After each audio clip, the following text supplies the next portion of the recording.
In the efforts of the reforming party in the Church in the 11th and 12th centuries, one of the most prominent points, as everyone knows, was their pertinacious war against the practice of laymen, investing clergymen with church benefices and offices. For nearly a century, this was the cause of strife, the fons malorum. In the eyes of churchmen, the unendurable grievance, the foul and deadly abomination which darkened their day, the all but heretical corruption which foreboded Antichrist. It was a slight matter in itself, a ceremony, a trifling act of state and show, a form, symbolical in its origin, of simply arbitrary and disputable meaning, by long practice come to be a mere matter of course, a technicality of feudal etiquette, the delivery of a gold ring and a bent staff by a layman to a priest. This was the point in debate. This it was which employed the lives of such men as Pope Gregory VII and the Emperor Henry IV, and threatened to shiver Christendom into fragments, soon to return to their old barbarian heathenism. But what seemed the cause was only the symbol of the quarrel, a serious and real one.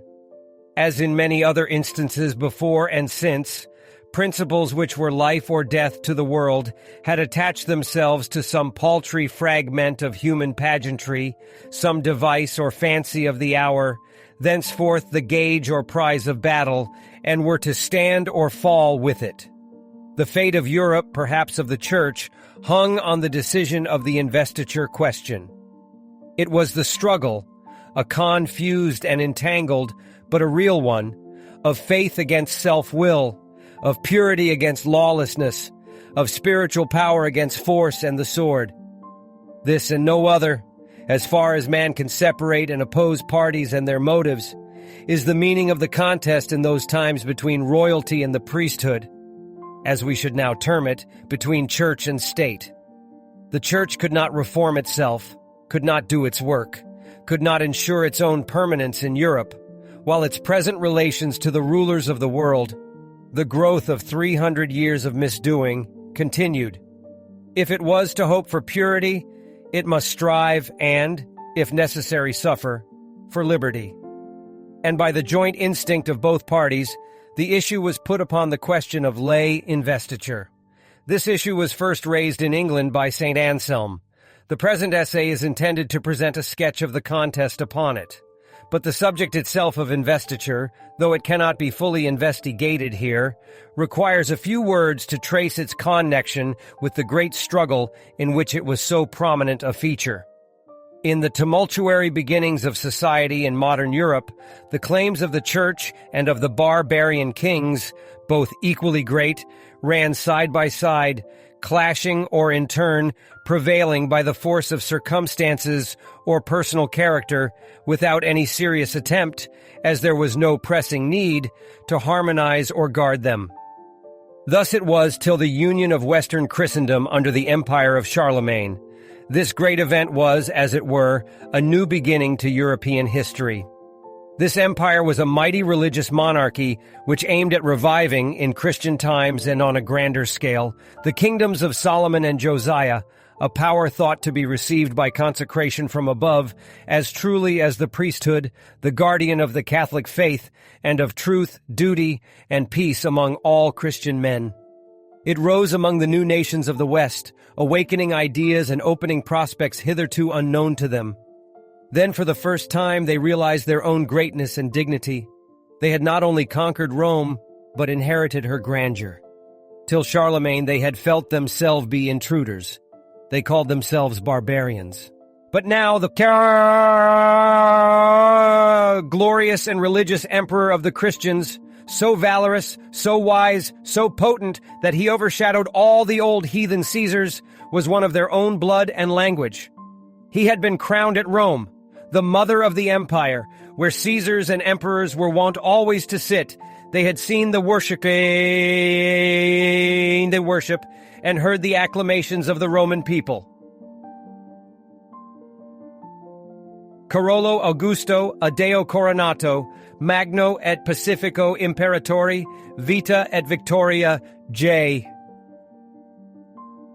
He became to them as a national ancestor, a sort of mythic hero, sung in legends which took their place among those old songs. Barbara et antiquissima Carmina, quibus veterum regum actus et Perselia canabantur, which he had one too loved so much himself. Aix-la-Chapelle became almost a hallowed city. He had fixed and embodied to Europe the idea of Christian royalty and was henceforth its great model and type. The idea of Charlemagne's empire was a severe, all-absorbing despotism, serving the cause of justice and the Christian faith, set up not for mere secular government, but in order to make earthly power bend to the revealed designs of God. The emperor bore a sacred office. He was the figure of God's majesty, the image and instrument of God's power, power without stint or appeal, guided by inflexible goodness. He was raised up to be the advocatus ecclesiae. To his honor and good sword was committed the bride of the Holy One while sojourning on earth. For her safety and purity his imperial faith was pledged. Nations and individuals, the whole multitude of the faithful, small and great, the church in her spiritual and temporal interests, were given into his hands. There was nothing for which he was not directly responsible. Bishops, as well as counts, bore a part, and but a part, in the ministry which in its fullness centered in him. 3. And because spiritual things are above temporal, he would be betraying his trust unless in every matter, spiritual even more than temporal, he was most jealously watchful, unless, while he honored bishops as God's especial servants, he kept them most strictly to their duty. Hence, while their place was the nearest to his throne, while he secured their fair and free election, and gave them wealth and honor, it was he who committed the bishoprics to their hands before they could be consecrated.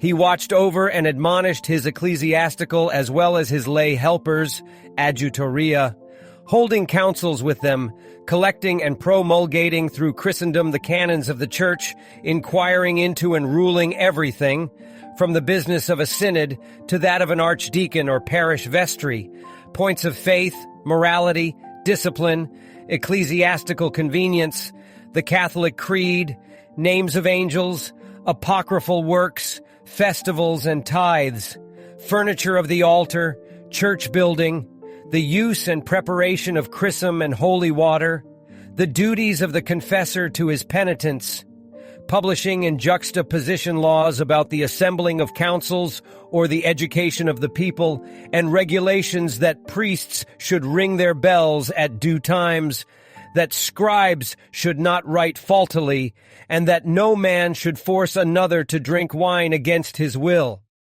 Thus did Charlemagne read his commission. A theory in strong hands is or creates what it supposes, and with the allowances required by every age and every kind of rule, he was a true and earnest Christian emperor. His monarchy looked still, as the middle-aged church considered it, a providential order. But his great and leading idea, the empire of law based upon the church, issuing from one, binding together and controlling men and kingdoms, his regnandi disciplina, was soon lost in the tumults and violence which were not yet to cease in Europe. His empire continued in name and theory and pretensions the same, but its religious character ceased to be a reality under his feudal successors. In the 11th century, feudalism, the joint result of the temper and native customs of the barbarians and of their position in Roman Europex, was the recognized political system of Christendom. A system daily shaping itself into greater distinctness and consistency of detail, and to whose precedents and forms everything was adjusting itself. Its characteristic feature was vassalage, as the necessary and universal condition of social life.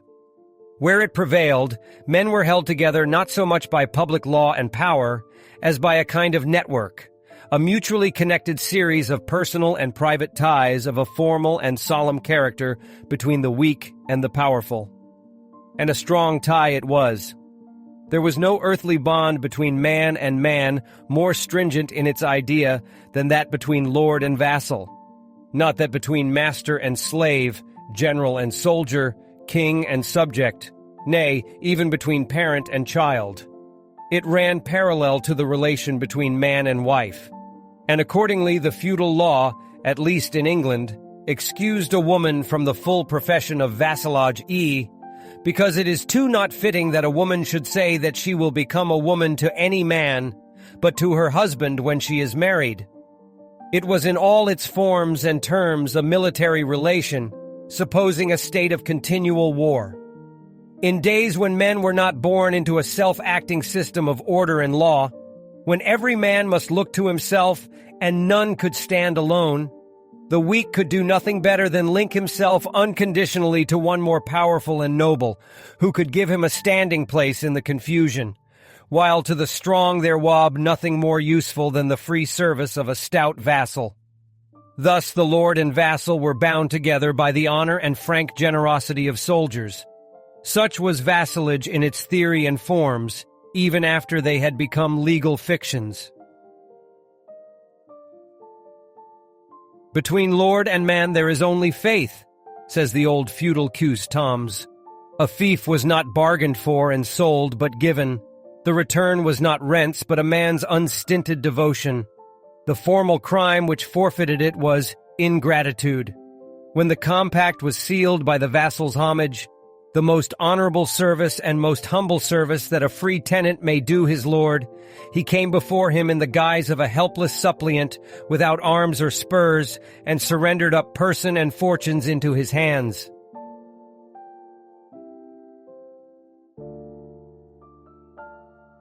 The tenant shall be ungirt, and his head uncovered, and his lord shall sit, and the tenant shall kneel before him on both his knees, and hold his hands jointly together between the hands of his lord, and shall say thus, I become your man from this day forward of life and limb and earthly worship, and unto you shall be true and faithful, saving the faith that I owe to our sovereign lord the king, and his lord so sitting shall kiss him. The reservation at worst the end was no idle or superfluous one. Feudal law by no means took it as a matter of course that duty to the king superseded duty to the lord. Feudalism, in spite of its generous maxims, in spite of the noble and gallant character which, to a certain extent justly, is associated with it, the compensation for the turmoil and suffering which nursed it, soon stiffened into a hard system of customary law, interpreted and administered by those who had the stoutest arm and fewest scruples.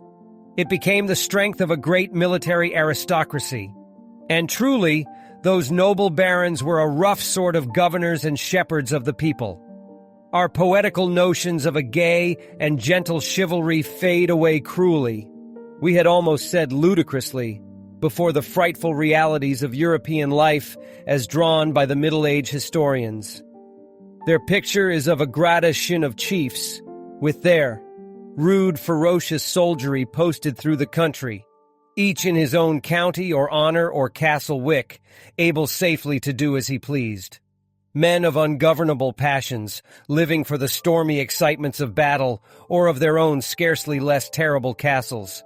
Savagely vindictive and wayward as children, holding scruples of all kinds in very unaffected contempt, and increasing their broad lands and ready money by every means in their power. Portraits of them meet us at every turn in the contemporary chroniclers. In the early years of the Conqueror, Ivo Tylobois played tyrant in Hoyland, and though the Hoylanders most worshipfully honored him, and bent the knee before him, and paid him all the honors they could, and all the service they ought, his hard mind was not moved thereby. He did not love them with reciprocal confidence, but drove them out of their senses or their lands, especially the monks, against whom he had an especial spite, by his ruthless deeds. Torquins et tribulans, angens et angarians, incarcerans et excrucians, in very wantonness cutting off the ears and tails of their cattle, or chasing them into the fens with his hounds, or breaking their backs and legs, and so making them altogether useless. J. Such were the multitude of lords great and small, and not less redoubtable countesses and ladies, who shared in various measures whatever of power there was in Europe, and made it a hard time for all, clergy or laity, who had not a good sword to trust to. And at the head of this aristocracy, identified with its customs and feelings, battling hard with it for his place, stood the king or the emperor, no longer feeling himself the divinely appointed guardian of the church and her canons, though Charlemagne's grand theory might survive, as it does still, in coronation services and court etiquette, but the feudal chief of a confederacy of ambitious barons, bullied by them, weak, if strong, carrying out to the utmost favored his power. To Anselm and Henry. 4. Charlemagne had linked the episcopate to the crown, and so it had remained, and now the crown had changed its character, and with it the episcopate had become a feudal order. Two things were the practical belief of the day. First, that a bishop was the king's nominee, and secondly, that he was simply the king's vassal, deriving his authority from him, bound to his obedience and service, with as little qualification as a lay noble. Whatever other laws or authority a bishop had to acknowledge, his relation to the king and the great feudal body had a reality, a common-sense, palpable truth about it, a consistency with the order of things which in matters of serious business would decide a man's conduct.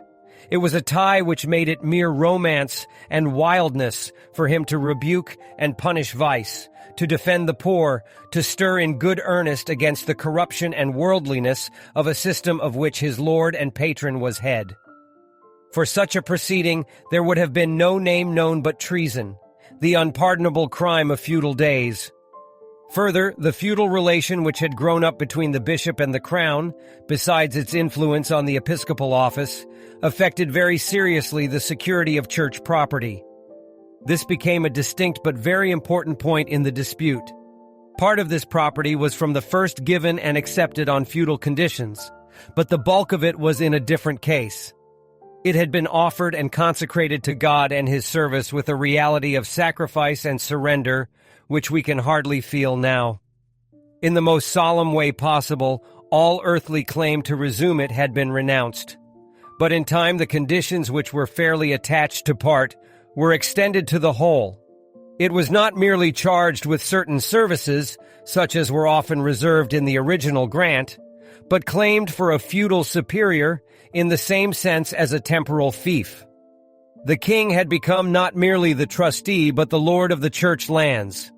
It might be sacrilege, but on feudal principles it was not usurpation, when on the death or disobedience of a bishop he seized the revenues of the see. To this lordship, under the circumstances, the king had no right. It is hard indeed to say in the abstract where the right over property stops in the supreme power of the state, granting that it is irresponsible. But rights are created and governed by the admitted principles of the day, and at that time it was an admitted principle that the king was a responsible member of the church and that church property was sacred. It was going therefore against the convictions and feelings of the time. It was indirectly regaining a hold on what he was supposed to have surrendered. It was taking away a safeguard he professed to have given, when the king claimed feudal dominion over the lands of the church. Of these relations, the expression and warrant was the form of investiture, with the attending homage. Prudent antiquity, says our English lawyer, did for more solemnity and better memory of that which was to be done express substances under ceremonies. The king's substance chain in this case was that the king gave away not merely the royalties or the temporalities of the see or a certain worldly honor or jurisdiction, but the bishopric.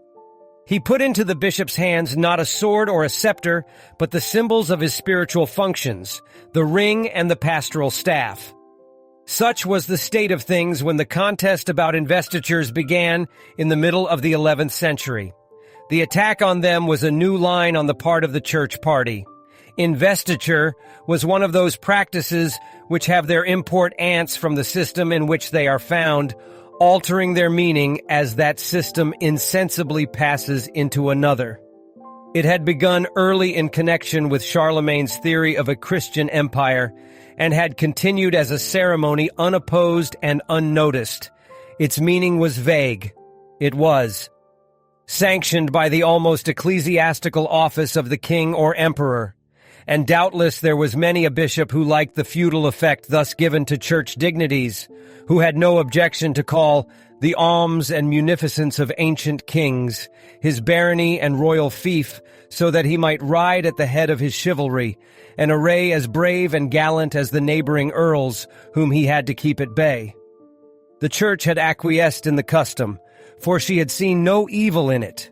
Her old recognized policy against the world had been to try to check directly the interference of the secular power in elections of the higher clergy. So things had gone on for above 200 years. Canons had been framed, princes had resisted, yielded, made promises, and broken them. Bishoprics were important offices. Chaplains and court clerks were useful, were importunate, and had ready money to offer. It was the old story over and over again. When the king was weak or threatened by danger, the theory at least of a free and canonical election was graciously acknowledged. When he was strong, laughed at. Churchmen protested loudly and hotly, or complained in secret. Still matters went on as before, but a free and canonical election was ever their hope, their watchword, the palladium of the purity of the church, to be secured some day or other on the faith of feudal kings who were becoming more and more indisposed to part with any of their power, as great political objects, which gave increased value to that power, were generation after generation opening more distinctly to view. There could be no doubt which side was really gaining. Free and canonical election was becoming more and more a dream, for bishops were not merely subjects, but vassals. What had free and canonical election to do with the king's vassals? Popes and councils and divines might preach and argue and decree about it to the end of time, but the phrase had come to sound like a worn-out formula. Power was power, in spite of their protests, and it was not in their hands. And meanwhile, as the terms on which a bishop received his office identified him more and more with the state nobility, the very notion of a bishop became degraded and secularized. Such seems to have been the view of the earnest and clear-sighted men who headed the movement of the 11th and 12th centuries. What good was it repeating year after year ineffectual claims, asserting rights which were not denied but simply laughed at, even gaining concessions which were to exist only on parchment? To restore the lost feeling of the sanctity and heavenly mission of the episcopate, the tokens and cognizances, divini signa decoris, which connected it with the apostles, this was what the times required. What matter who elected if they were merely to elect an ecclesiastical baron? Distinctly and unequivocally, before it was too late, the church must be detached from feudalism. Popular and kingly notions about bishops must be broken down. A point which would bring matters to issue must be fixed on and carried at all hazards and without mistake, carried through evil report and good report, if necessary, and it was necessary, through war, exile, and even death.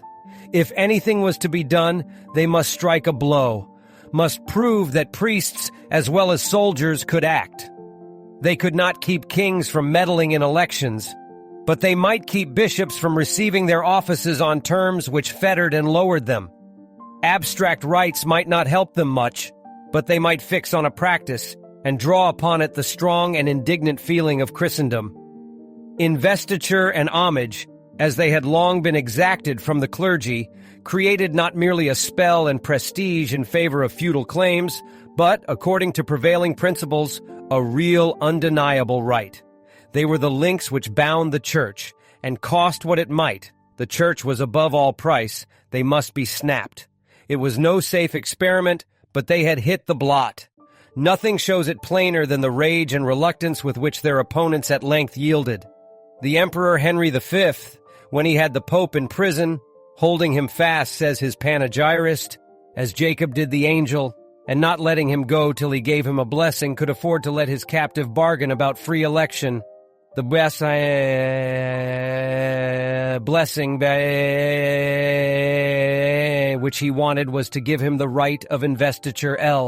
Such was the effort made against investiture. It was the effort necessary for the time to save the church from falling, the course into which faithfulness and self-devotion in that day threw itself, the cause in which all high religious feelings, by instinct oftener than by any clear reason, found their symbol and representative. There were ideas of purity which were revolted when hands consecrated to the holiest service were placed between those of the filthy and blood-stained, and surrendered also to them.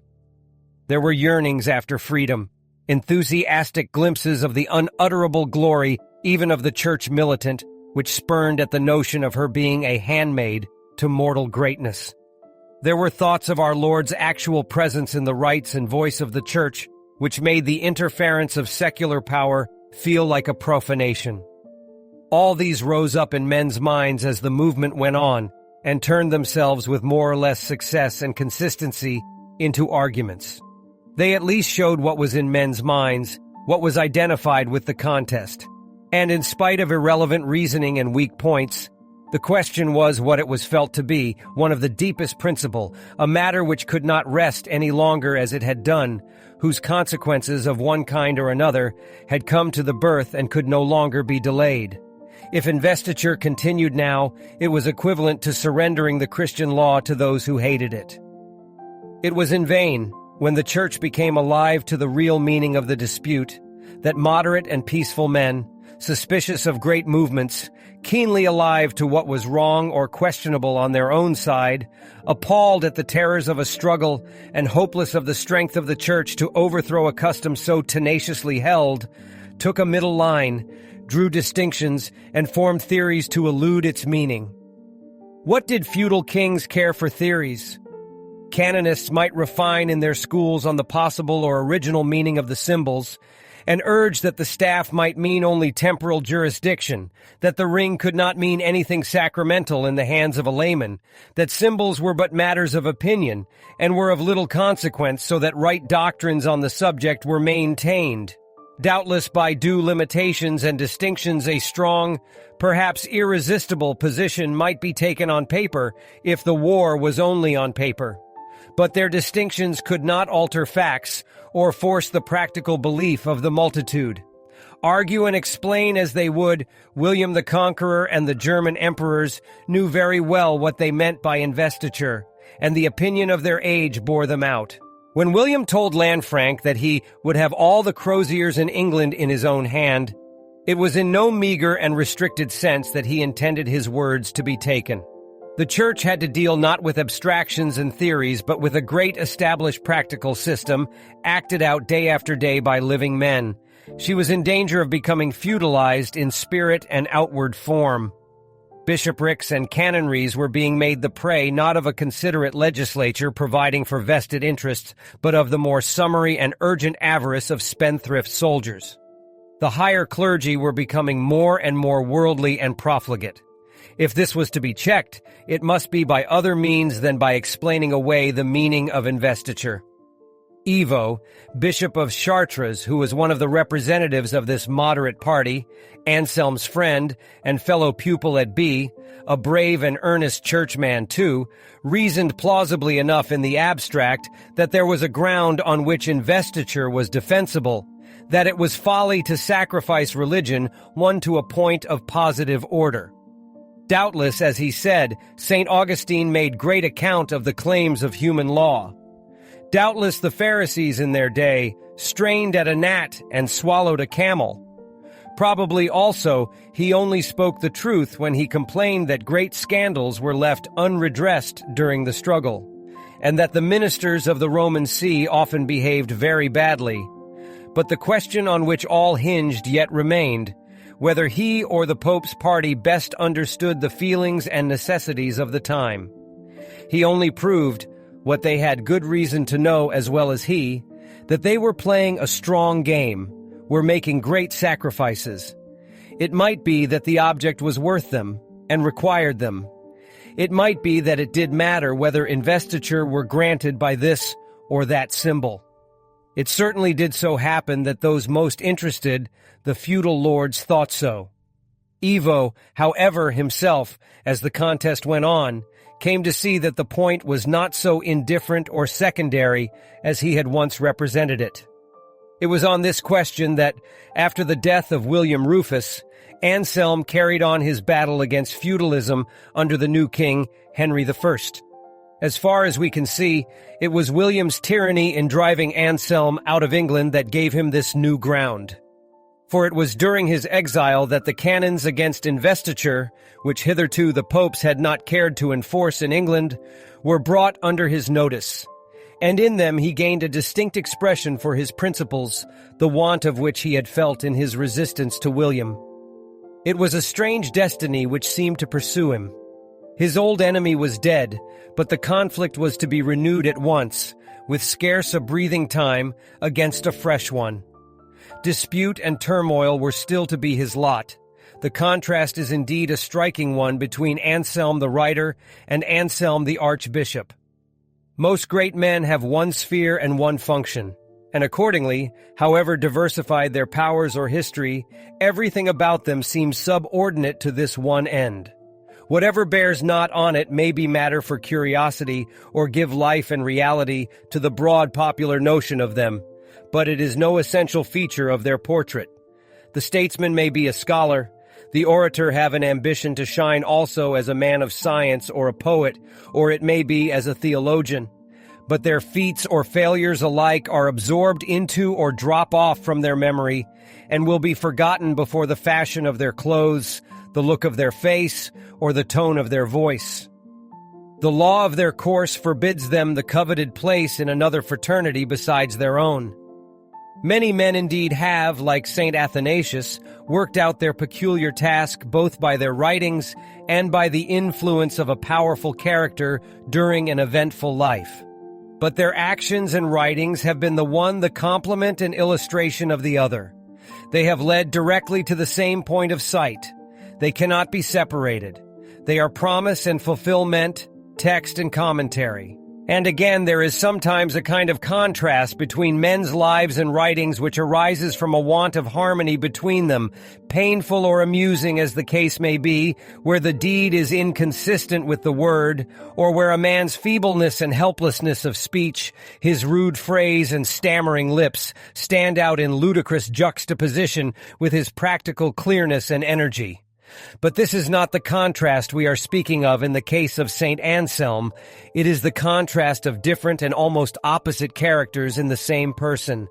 He is at once the deep and original metaphysician, intensely absorbed with abstract problems, the most baffling to men's reason and trying to their faith.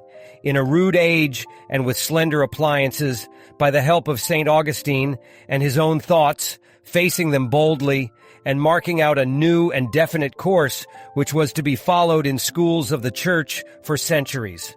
And he is also the active champion and leader of the Church party in the West, who has at once to bear the stress and burden of the English primacy in a newly organized and unsettled Church, to carry on the routine and detail of business, and further, to contend singly against overwhelming odds for an obnoxious principle, to raise a feeling and form a party where at starting he was alone. There is a sort of instinct which disjoins and opposes the speculative and practical, and where it finds the one is surprised to find the other. Such works as the Monologium and Proslogium seem to fix their author's place. Calm, profound a priori speculations on the most sacred foundations of all religion, which, issuing from the densest gloom of the Middle Ages and clothed in their grotesque though scientific diction, arrested the attention of Leibniz, and are making their writer's name a familiar and respected one in the schools of Germany and France.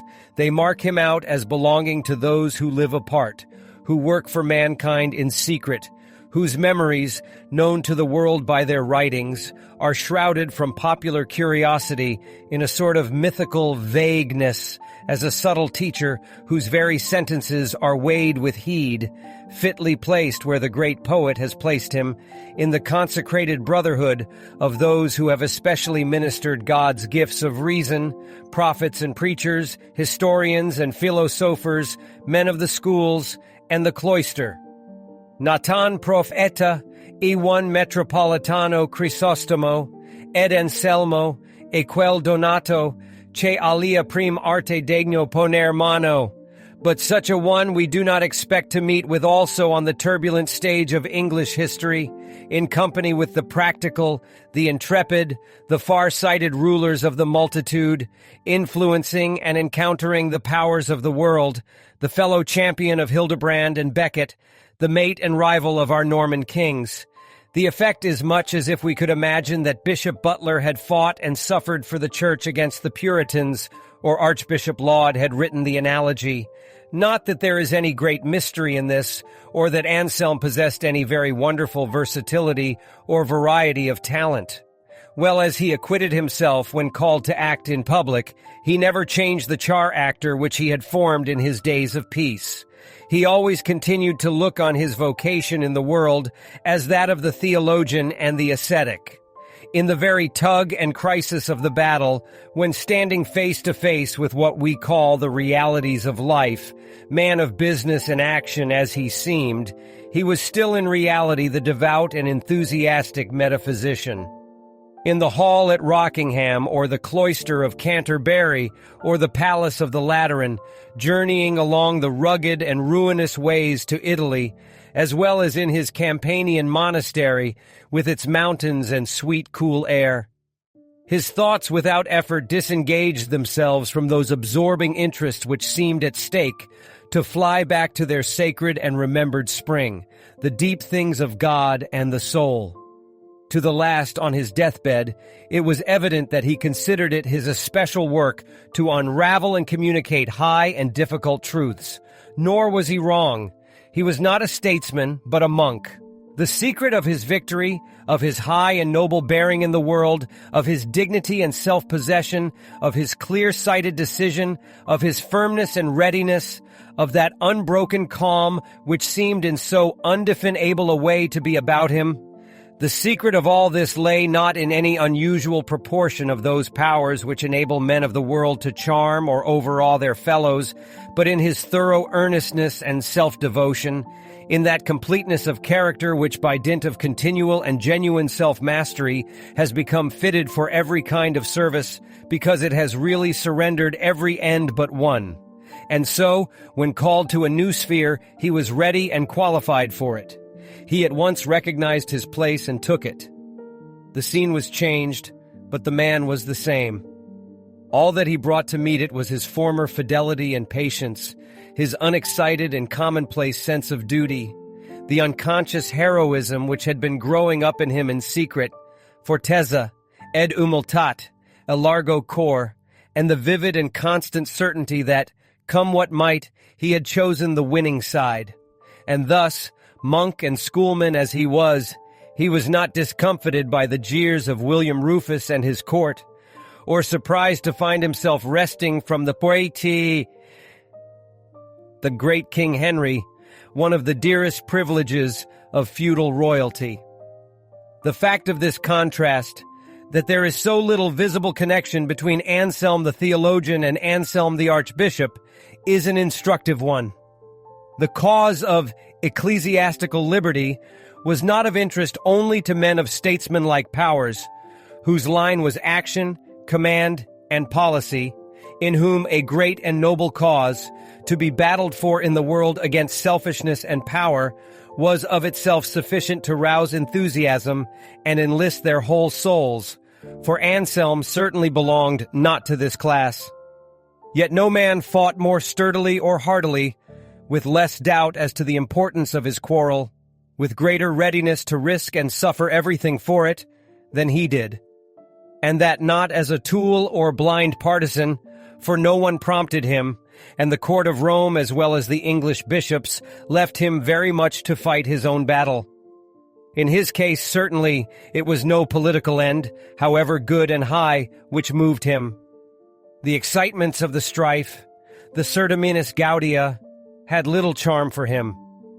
Nothing can account for Hybe's line of conduct but the calm, ever-present conviction that those high interests which filled his thoughts in the cell and before the altar were invisible and open jeopardy in the feudal palace. Our readers, however, know something of Anselm, and we need not say more about him. His antagonist we must introduce at somewhat greater length. Henry Beauclerc was the youngest of the Conqueror's sons, and not the least remarkable of that remarkable family, who collectively present a fair specimen of the race of stirring and adventurous men of whom they were the head, a race whose banners in the 11th century had been seen in almost every country round the Mediterranean. Gens fair orbem terrarum bello pervagata, who had met and humbled alike Greek and Latin Emperor B, soldans of Syria and Africa, and had set up their thrones east, west, and south, in Russia and England, in Naples, Palermo, and Antioch. At once the unscrupulous persecutors of the Church and its most enthusiastic liegemen and soldiers. The three brothers were all of them restless, daring, and ambitious, full of that wild eagerness of character which threw itself, with the same reality for the moment, into devotion, crime, and romantic enterprise, and changed at once from merriment and pleasantry into brutal ferocity. But otherwise they were very different. Robert, the model of courtesy, the fiery and dashing knight, who had never met his match in Paynim land or Christendom, the hero of the First Crusade, with a soldier's kind-heartedness and frankness, had all a soldier's license, and, except in war, was a general laughing-stock for his inconceivable weakness and indolence. William, as brave and enterprising and far more profligate, had none of his feebleness. In his headlong vehemence there was foresight, quick intelligence, and steady decision. Henry had been schooled by his fortunes. In his youth he was the scholar of the family, the man of peace and studious tastes, the frequenter of learned companies, the dabbler in classical quotations and snatches of philosophy, whose attainments, if they were somewhat tumultuary, if, like Charles Magna, he seldom ventured to read aloud or to chant except in an undertone, were yet sufficient in a prince, to vindicate the fair clerk's right to his name. Yet he was no mere idle dilettante or pedant. However loudly his rough brothers might laugh, when they heard the saws about illiterate kings being crowned asses, with which he used to entertain his practical but not very accomplished parent, the dealer in proverbs was shrewd and wily withal. His was not a speculative and abstract love of philosophy which would be contented in the retirement of the bower or cloister. He was not without hopes that England would someday be Plato's blissful commonwealth, where a philosopher should be king, or the king a philosopher. His father was alive to his talents.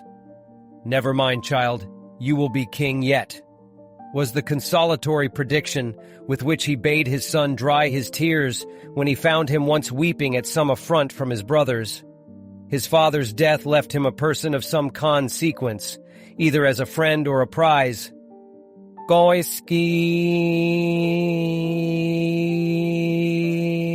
He had his father's blessing, and his mother's inheritance, and much treasure withal to depend upon, and with this, though without any territory, he thought he could defy his brothers and hold the balance between them. His plan was to support Robert. He was the least formidable, and was easily worked upon. Henry's firmness and long-sightedness might temper his softness.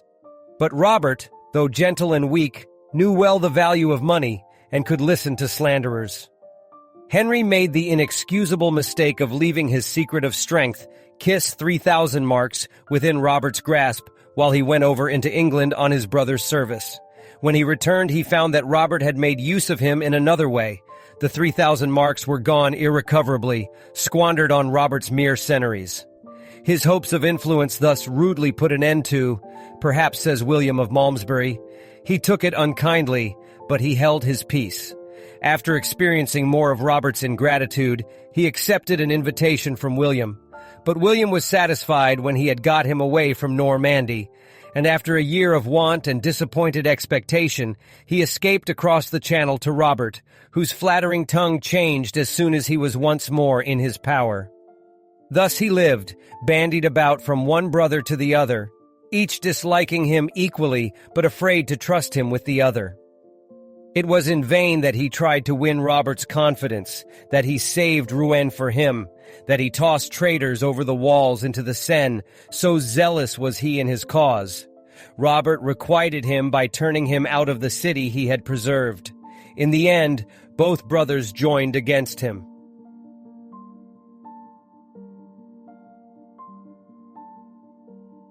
And so, says his historian, having shown himself loyal and active on behalf of each of them, they plundered the young man of all he had, and trained him up to greater prudence by lack of victuals. He took to his lesson kindly and learnt it well. At length William was killed.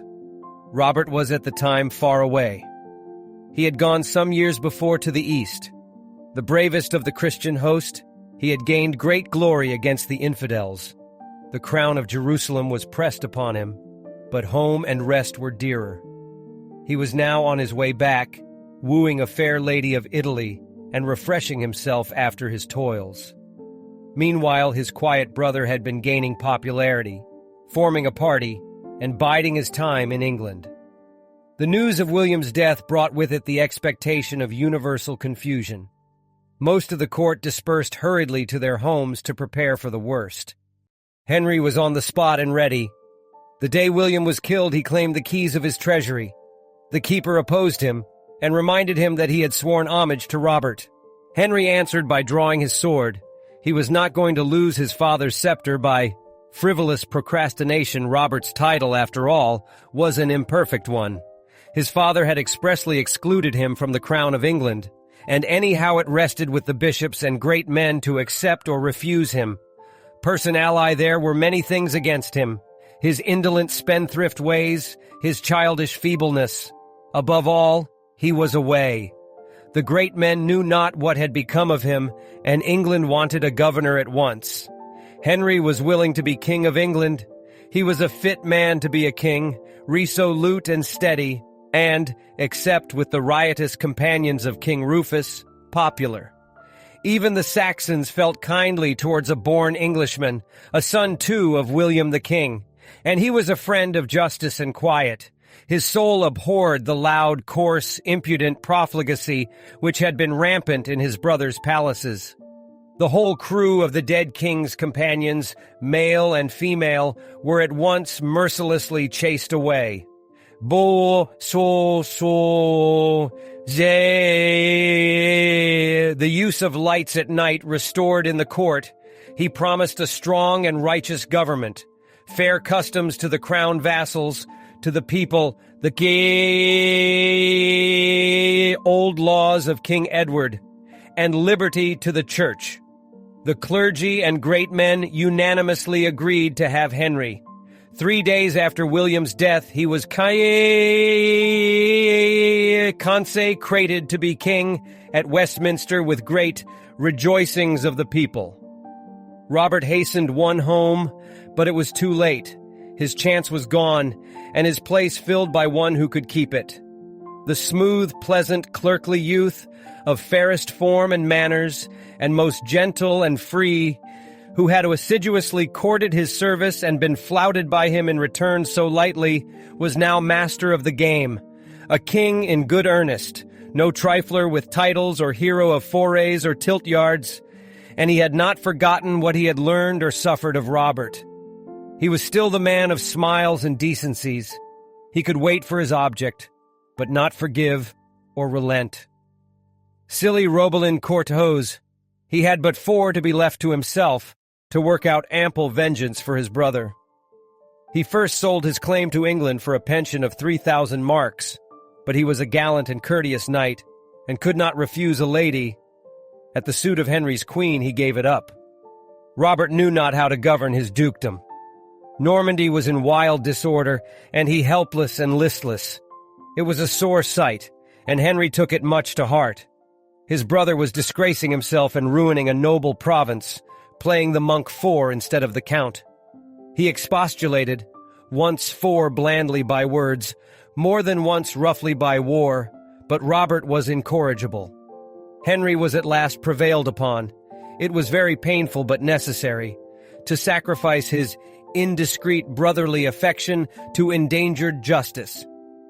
There were maxims of Cassar to justify him. One after another he won the towns and castles of Normandy. Robert wandered about, deserted, begging his bread. At last he made one desperate effort. It ended in a captivity of 30 years. He was kept in free custody till the day of his death, says Henry's astute and ironical panegyrist, by his brother's laudable kindness, pietate, for he suffered no evil except solitude. If it could be called solitude where his keepers were all attention to him, and where he had plenty of jollities and dainty dinners, poor Robert doubtless had a keen relish for jollities and dainty fore-dinners, but coupled with free custody, stories for, too, there are of something rougher still, of strong fore-prison and blindness. But even with free custody, they could have been but a poor solace to the fiery spirit of the most gallant of the Crusaders. He dragged on through the 30 years in miserable fretfulness, and at last, so the story went, in a burst of rage at some fancied insult from Henry, the dastard clerkling who had outwitted him, he vowed that he would never taste food again, and died, pining and angry with himself, cursing the day of his birth, dreary finish of his brilliant and gay career, melancholy waste of gallantry and enterprise, of talent, eloquence, and wit. For these also Robert was famous in his time. The clerkling's revenge was a stern and complete one. Robert survived all his fellow travelers to Palestine. Alas, says the old English chronicler, moralizing on the change since he fought with them at Antioch and Ascalon, him had better have been king of the Holy Land. He refused to be the highest prince in Christendom when God would, and took to rest. Therefore did God send him rest in prison. Henry had his difficulties, but he was fully able to cope with them. The line that he had taken, his unmilitary character, his reforms and popular concessions, the prospect of a strict government, his professed sympathy with the clergy and the Anglo-Saxon population, his quiet Saxon queen with her monastic education and tastes, drew on him the angry contempt of the great Norman nobility. They had been taken by surprise, many of them at least, in electing him. Robert's easy sway was much more suited to their unruly independence. Till after the conquest of Normandy, both while a youth and as king, says a contemporary, Henry was held in the utmost contempt. But he was not a king to be despised, as his barons found to their cost. The lion of justice could use his fangs and claws on occasion. High aristocratical Montgomerys and Grantmeisnels and de Warrenes might sneer in his presence at sober Godric Godfather and his wife Godiva, and feel very little respect for a king who, one, had a taste for natural history and collected a menagerie at Woodstock, who encouraged his young nobility to puzzle cardinals in logic instead of upsetting knights in the lists. He was not put out of temper. He only received their sarcasms with an ominous laughter, jormidabiles cachinos egiciabat, laughter which, like his praise, was the sure forerunner of mischief, and in due time showed them, either by war or modestly and in courts of justice, that Godric Godfader could do other things than amuse himself with his camels and porcupines at Woodstock. But Henry deserves his own praise. He made himself felt in England for good as well as for evil. He at least allowed no oppression but his own. The castles, filled with devils and evil men, which were the curse of England in Stephen's time, were not raised in Henry's. If the poor felt his severity, they also felt his protection. He was in thought, day and night, to save poor men from rich men's unright. The Saxon chronicler, who records the Leicestershire assize where the king's justiciary hanged more thieves than were ever known before, many of them, true men said, very unjustly, and who complains of the misery of that a heavy year, First the wretched people are bereaved of their property, and then are they slain, speaks probably the voice of the lower orders in his concluding eulogy on Henry. A good man he was, and there was great dread of him. No man durst do wrong with another in his time. Peace he made for man and beast. Whoso bore his burden of gold and silver, no man durst say aught to him but good. His position in respect of the aristocracy dictated his church policy. His jealous and quarrelsome nobility, with their feuds and seigneurial rights, threatened to split up the kingdom into a number of independent principalities like the great fiefs of France. He saw clearly enough that this would be ruinous, that the thing for England was to make the crown all-powerful, and next, as far as could be, respectable and popular. And for this, he could not spare the church. To a certain point, she was his natural ally, a force powerful, both from its activity and from its dead weight also, on the side of order. Her higher clergy were an aristocracy of peace, contrasted with the military aristocracy, not, like the barons, hereditary, but continually replenished from the tried servants of the crown and defenseless, if refractory. Moreover, the great want of kings is money, and money was more easily to be drawn from the church than from the spendthrift and pugnacious barons. Henry was quite content that the church should be strong and honorable as in the days, and had no notion of encouraging disreputable clerks like Ralph Flambard to bring shame on their patron by their impudent profligacy. Almost his first measure was one of justice on this grand delinquent. Ralph, now Bishop of Durham, was seized and shut up in the Tower of London. The people rejoicing as if a raging lion had been caught. But he shortly after escaped to play fresh pranks in Normandy. We cannot dismiss him without giving the account of his escape from the Norman monk, Ordericus III. The crafty prelate managed to get forth from the rigor of the prison house, and by means of friends cunningly contrived his escape. For he was deft and a man of words, and though cruel and fierce-tempered, yet was he bountiful withal, and generally of a merry humor, so that to many he was pleasant and right dear. By the king's order he had daily 2 shillings to his board, wherewith, by the help of his friends, he did disport himself, tripudiabat in the prison, and ordered a noble banquet to be served daily for himself and his guards. On a certain day a rope was brought in to him in a flagon of wine. Pro dolus, exclaims the shocked librarian of Malmesbury in his account of the adventure, and a dainty feast was my of the bishop's bounty. The guards ate with him, and were made merry by deep draughts of potent wine, who being exceeding drunk and snoring carelessly, the bishop fastened the rope to the pillar which was in the middle of the tower window, and, taking his pastoral staff with him, he slid down the rope. But because he had forgotten to guard his hands with gloves, they were cut to the very bone by the roughness of the rope. And moreover, for that the rope did not reach to the ground, the fat prelate, corpulentus Ammon, came down with a heavy fall, and being nearly dashed to pieces began to groan most piteously. His friends, however, were in waiting with horses to convey him to the coast, and he escaped.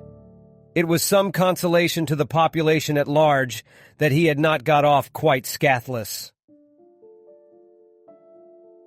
If he hurt his arms and scraped the skin off his hands, says William of Malmesbury, with a chuckle of satisfaction, little does the people care for that Henry meant in his own way to reform the church. He was ready to appoint worthy and respectable men to preside over her government, friends and chaplains of his own, discreet, able men of business, who had traveled and been charged with embassies and learned something of the world, and who by their princely state and magnificence and public spirit would keep up the dignity of the church and their order. Such were Henry's favorite bishops.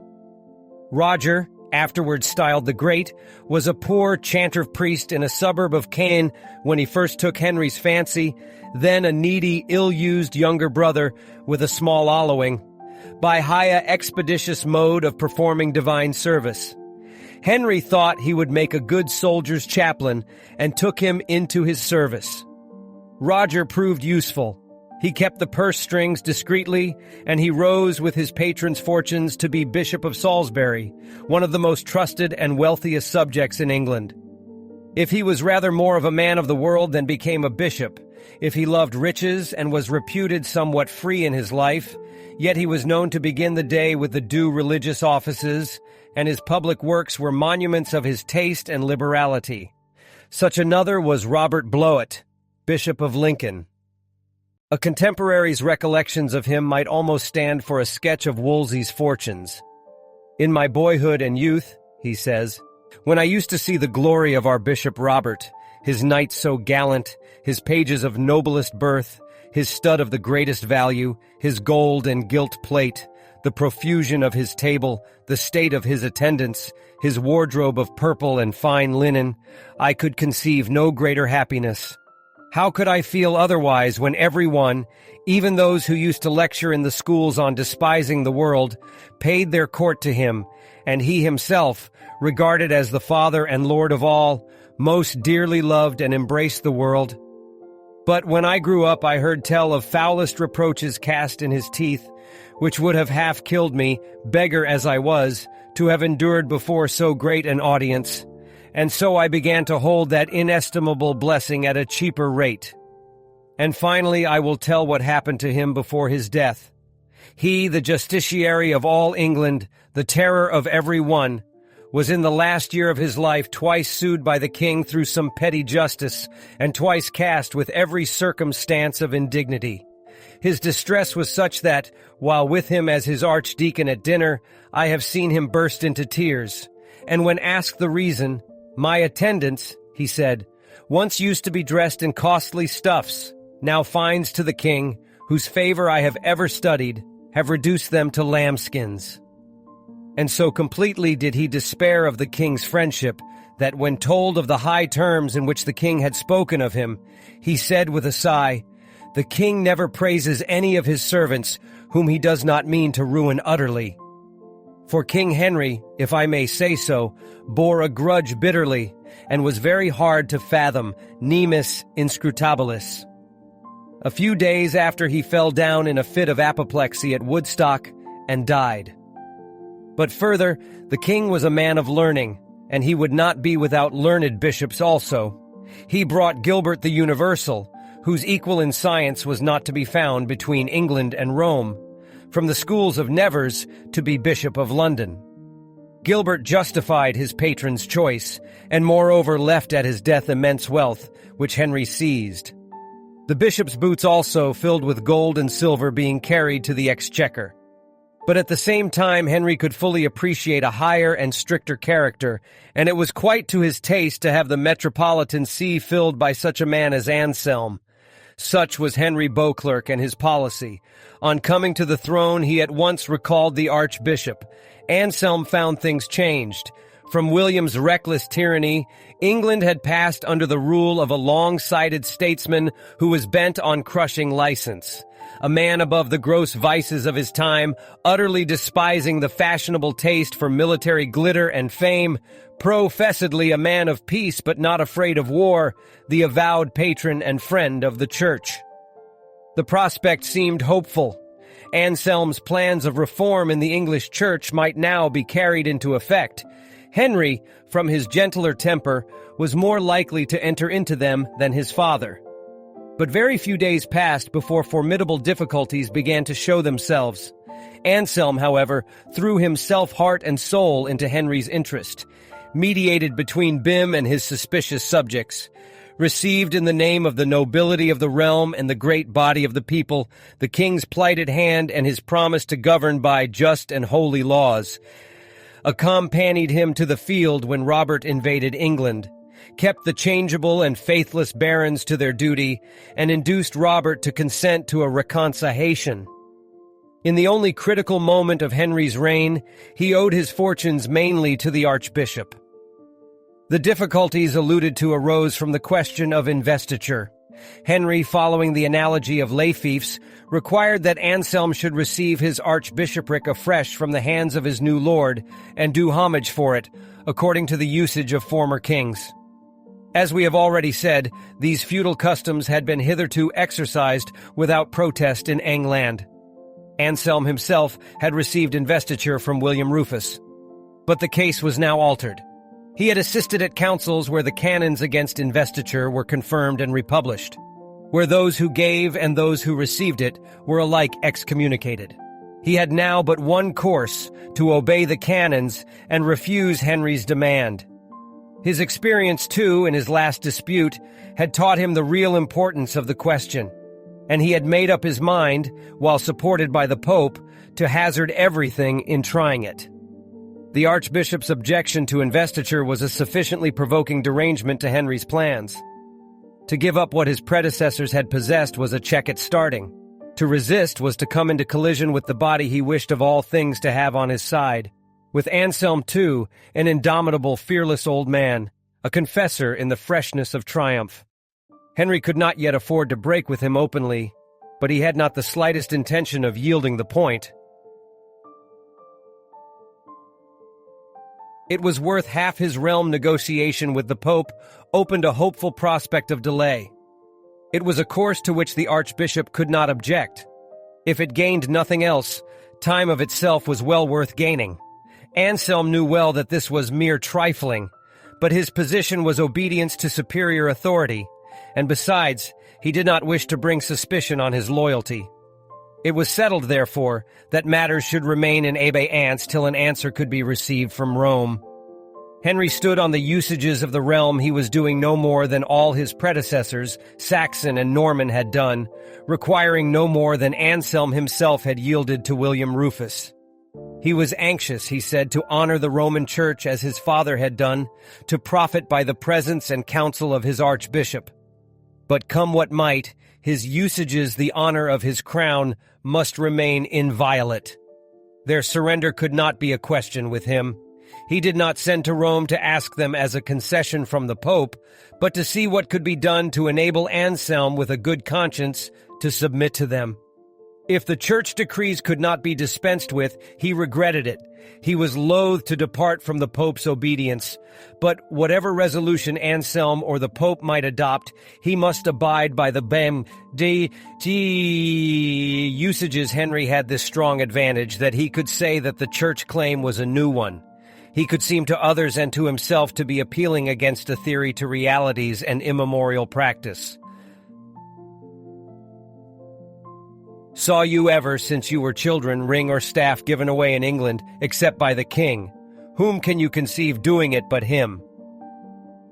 Long before Norman times, in the days of King Edward, back to the old time of Charlemagne, kings had used their right, and bishops never resisted. Why should this objection be now for the first time thought of? If the usage was wrong now, why was it ever permitted? Why should Henry, the friend and protector of the Church, be the first to forfeit his privileges? What was this new claim but an open encroachment, a lowering of temporal honor? And what were Church decrees that they should, at this time of day, pretend to meddle with what all men accounted most sublime and great, the glory of the King at majesty? Anselm did innovate, certainly. Loyal, unworldly, man as he was giving a bold and rude shake to Henry's royalty. But time had been innovating before him. Time and feudalism had been encroaching on the Church, and if she was to be even with them, she must bring up her way at once, and therefore, though principles as old as Christianity were appealed to, abruptly. Quietly, silently, for years and years before his day, society with its feelings and opinions had been going through its unceasing flux, changing, drifting, settling anew from day to day. What had at length come of all this was that kings and nobles thought that bishoprics were their own, to do what they pleased with. What seemed likely was that soon the rest of the world, lay and clerical, would come to think so too. These venerable, long-endured customs had been hinting, insinuating, at last plainly telling men so. Leave them alone a little longer and their evidence would be irresistible. Since they were fresh and young, everything around them was altered. For our own part, we are not very much disposed to quarrel. in its own age and circumstances, with what it would be a convenient anachronism to call the Erastianism of Charlemagne. His was, on the whole, a real, earnest, Christian government, doing according to its light a great religious work. If he meddled in a high and summary way in most church matters, it was with the hearty zeal of one who felt her service to be in truth his business and mission and his highest honor. But Charlemagne, with his Capitule Aries collected from the canons of councils and his missi traveling all over Europe to execute them, was among things departed and obsolete, known only to antiquarians or dimly celebrated by minstrels and romancers, fabling of the majesty and pomp, Pea, Zoviripovci, Kapiaio TTP Trij Ripav, of the old Christian emperor. The living ruling powers of Europe were of a different mold, haughty and proud lords of the world, soldiers and hunters, fathers of the hare and high deer, at best wise and cunning statesmen, a new dynasty of force, forgetful of the power more than human, minister of blessing, teacher of wisdom and mysteries, the child of heaven as well as earth, which had in old time upheld their thrones, and which they were recompensing now with insults and bonds. Vifoi yap oyakovifsoi kapatova, oxvi erav, vioxmis 85, viplois, awirajs, kaparviti, IRPO of 6E, IRC X DPIA, VVV etifroi. It was time for the church to claim what she could no longer leave in their hands if she might yet dream of her old functions. Whatever disadvantages she might have entailed on herself, she had at least a right, had she but courage, to save her divine commission and powers from being accounted mere human gifts for human purposes. Usages of Eng land, the honor of kings, were serious things and not to be wantonly tampered with. Henry, practical man that he was right in thinking that they were not to be sacrificed to a theory. But there were serious and practical things in the world besides King Henry's usages. There were other great works going on, other deep matters filling men's thoughts, besides the establishment of his power. The church, too, had her ends, her customs, laws, dignities, not on paper, but in the living world, which to some men were too precious to be sacrificed even to King Henry's glory and policy. She too had to preserve, and more than this, to restore. But to return to our narrative, Henry's envoys returned, probably with all the success he expected. The Pope was inflexible, but his long letter against investitures had as little effect on the king. Henry, without taking the slightest notice of it, turned upon Anselm, coaxing, threatening, bullying, sending message after message through the bishops, with the object, if he would not submit, of getting him out of England. He was loath to repeat in earnest his, but he tried one to intimidate. Anselm, however, was immovable.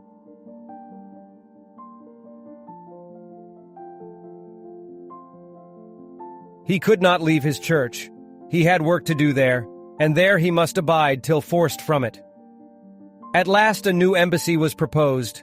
Men were to go of higher note.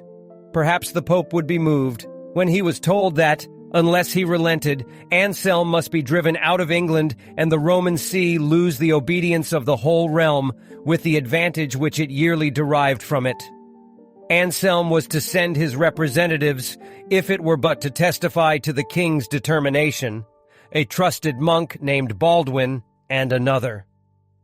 The king's commissioners were 3 bishops. The chief was William Rufus's old envoy, Gerard, now Archbishop of York, a man of slippery, doubtful ways, and unhappy end, shrewd and plausible, and with much reputation for learning. No man in England might be of more use to the Church, writes Anselm to the Pope, and I hope in God he has the will as he has the power. But he was an ambitious and unsteady churchman, as easily tempted as he was easily frightened. He had a most sensitive jealousy of the primacy of Canterbury, and was not very nice in displaying it. On one occasion when the English bishops met in synod, so went the story among the canons of York, and a seat of solitary dignity raised above the rest was prepared for the Archbishop of Canterbury. Gerard in high dudgeon kicked it over with an oath in the vulgar tongue. Dei odium I qui sic paraverat vulgariter imprecans, and would not take his seat except as coordinate in honor. The other two were Robert of Chester and Herbert of Norwich, men of very questionable respectability. They returned with fresh letters for the king and the archbishop, and the nobility and higher clergy were immediately summoned to meet in London. They found that the king refused to communicate the contents of his letter, but again required unqualified submission from Anselm under pain of expulsion. To Anselm, the Pope wrote that he had peremptorily refused to comply with Henry's demands. Only a few days before, he said, it had been again decreed in council that churches and church benefices were not to be received by the clergy from lay hands. This practice was the root of simony, a temptation to the clergy to pay court to power. Princes must not come between the church and her offices, nor make themselves channels of what is really Christ's gift and has his stamp upon it. For, he continues, as through Christ alone the first door is opened by baptism into the church, and the last by death into life eternal, so through Christ alone should the doorkeeper of his fold be appointed, by whom not for the hire of the flock, but for Christ's sake the sheep may go in and out, till they are led to everlasting life. So wrote Paschal to the archbishop. The letter was handed about and eagerly read, and in a few days it came out that he had written to the king to the same effect. Matters seemed to have come to a crisis. When the three bishops came forward to make an important communication, they had received, they said, privately and secretly from the Pope, a verbal message to Henry, to assure him that, so long as he acted as a good king and appointed religious prelates, the Pope would not enforce the decrees against investiture. But he was obliged to hold another language in public, and could not give the privilege in writing, lest other princes should use it to the prejudice of the Church. This startling announcement, to which the king's envoys pledged their faith and honor as bishops, raised a storm of debate in the assembly. Anselm's representatives had heard nothing of the message, which was inconsistent with everything which had passed in public between them and the Pope. Baldwin especially was indignant. The bishops, he said, were breaking their canonical allegiance, trifling with the Pope's honor. The altercation became hot and fast. Baldwin insisted that nothing could supersede the authority of documents sealed with the Pope's signet. The king's party were fierce and insulting in their rejoinder. The word of three bishops ought to weigh more than bescribbled sheepskins with a lump of lead at the bottom, backed by the testimony of two paltry monks who, when they renounced the world, lost all weight as evidence in business of the world. But this is no secular matter, said Baldwin. Sir Guy, was the answer. We know you to be discreet and a man of business, yet still even order requires that we should set more by the evidence of an archbishop and two bishops than by yours. But what becomes of the evidence of the letters? When we refuse to receive the evidence of monks against bishops, was the sneering reply, how could we receive that of sheepskins? A cry of disgust and indignation burst from the monks who were looking on. Woe, woe, they exclaimed. Are not the Gospels written on sheepskins? Thus things were more embarrassed than ever, and the archbishop thrown into a most painful state of uncertainty. What was he to believe, the Pope's letters or the solemnly pledged word of the bishops? It was plain that things could not go on without a fresh embassy, and a fresh embassy accordingly was sent. Anselm wrote, detailing the transaction and earnestly begging for some clear and definite directions how he was to act. I am not afraid, he wrote, of banishment or poverty or torments or death. For all these, God comforting me, my heart is ready, in obedience to the apostolic see, and for the liberty of my mother the Church. All I ask is certainty, that I may know without doubt what course I ought to hold by your authority. It may occur perhaps to some of our readers, did the bishops after all speak the truth? Was this a trick and maneuver of the Pope to keep on good terms with England during his struggle with the Emperor? The supposition seems to us to be quite negatived both by Pascal's personal character and by the subsequent events. Pascal certainly was not a great man. He was diplomatic and wavering, and dull to the claims of his own cause except when at his very door. But still he was in earnest, and there is no reason to suspect him of an act of such incredible folly, which could not be kept secret and must prove ruinous to his influence and cause whenever known. Further, he at once and most solemnly denied it, and excommunicated the bishops without any protest as far as appears on their part. On the contrary, both Edmer and William of Malmesbury warned. Take it for granted that at the time they were writing the bishop's story was a notorious and confessed falsehood, nor is there anything in the character of the envoys to redeem their credit. During the absence of the new embassy, things were taking a turn in England which Henry could scarcely have expected. He had early in his reign nominated one William Gifford, who had repeatedly held the office of Chancellor under the preceding kings, to the bishopric of Winchester. Gifford refused to receive it, as it must come to him from the hands of the king. But on Anselm's return to England, the clergy and people of the see earnestly petitioned the archbishop that they might have Gifford for bishop, and he was at last prevailed upon to take the office. But he still would not consent to receive the ring and staff from Henry. However, for what reason it does not appear, the king connived at his receiving investiture in the cathedral from the hands of the archbishop. But his consecration was deferred. Subsequently to this, on the strength of the report brought from Rome by the bishops, Henry had invested 2 of his chaplains with the bishoprics of Salisbury and Hereford, and he now called on Anselm to consecrate the 3 bishops elect. Anselm remonstrated.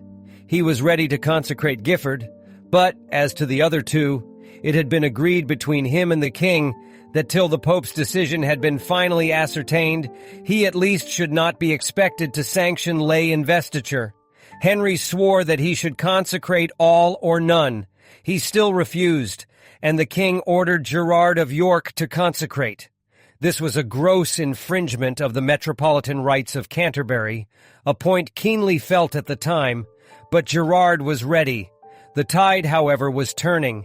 To Henry's surprise and indignation, the bishop-elect of Hereford, a member of his court and the Queen's chancellor, brought back the ring and crozier to the king, and resigned them, expressing his sorrow that, as things then stood, he had ever consented to take them. To go on and receive consecration from Gerard would be receiving a curse instead of a blessing. He, of course, was disgraced and obliged to leave the court. But he was not alone. On the day of consecration, at the very last moment, when everything was prepared for the ceremony and the church was thronged with spectators, Gifford's conscience misgave him. He interrupted the service and refused Gerard's benediction. Confounded and indignant, the officiating bishops retired without finishing the ceremony for Roger, who had been appointed to Salisbury. At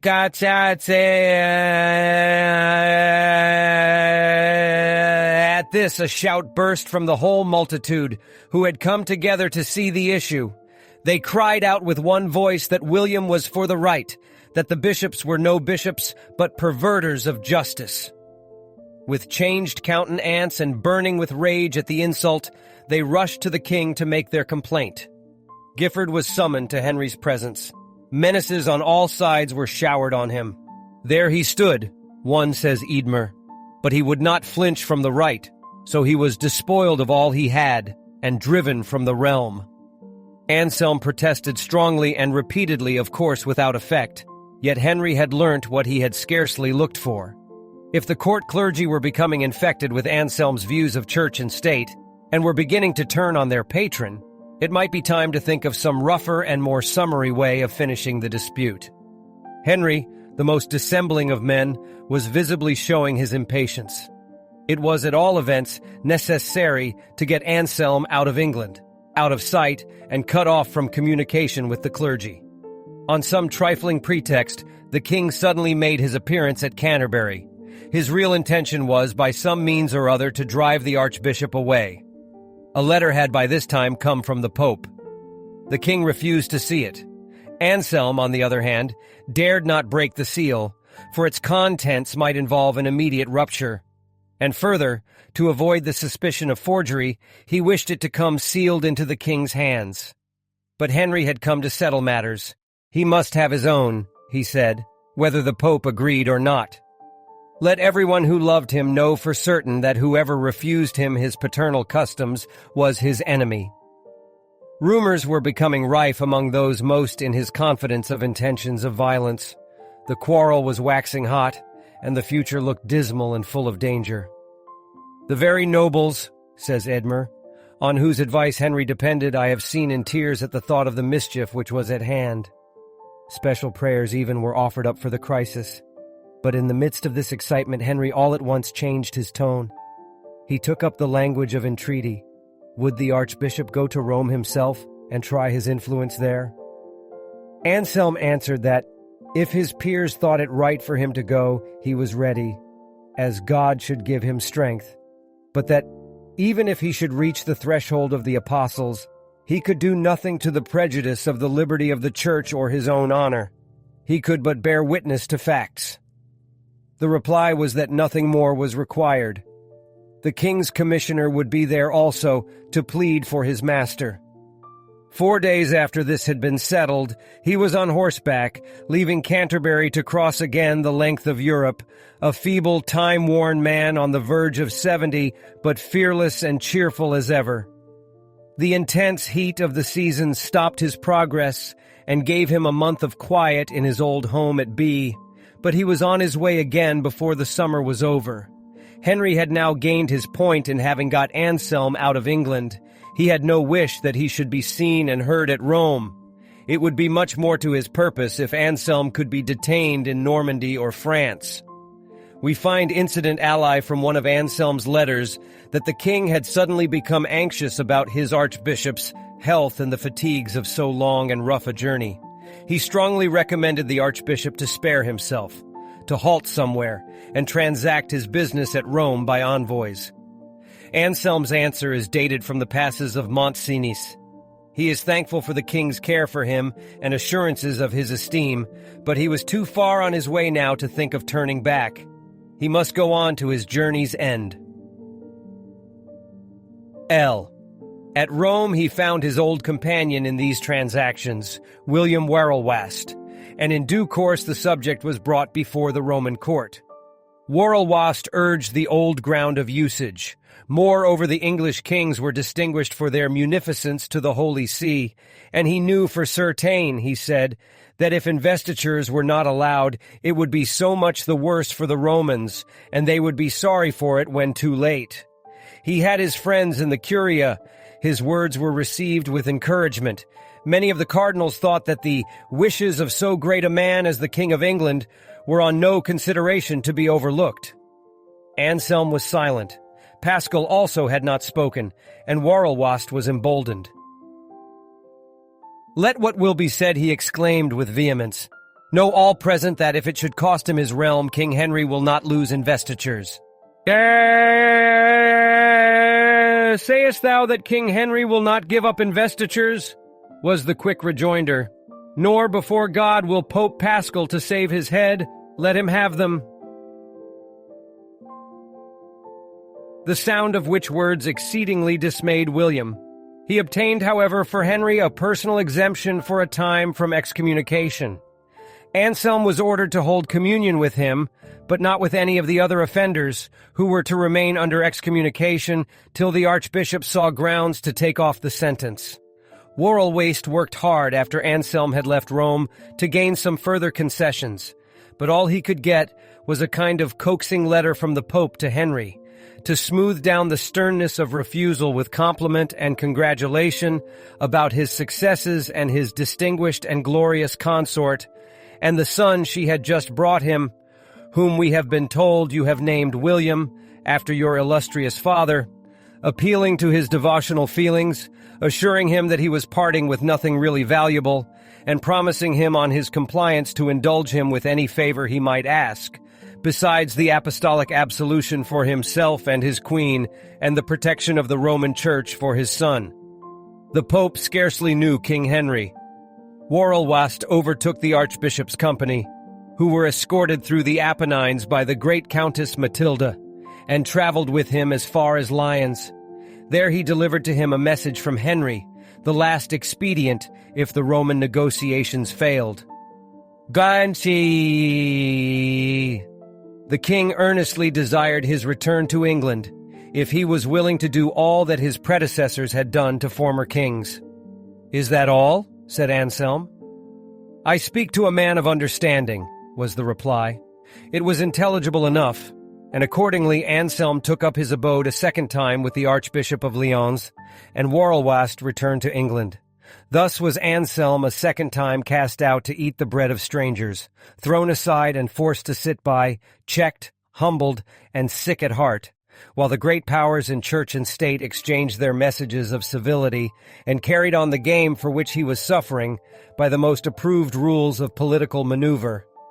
Anselm felt most strongly the necessity of releasing the church from the feudal yoke, but his line from the first had been not his own view of the matter, but simply obedience to the law of the church as soon as it came before him, and to the Pope.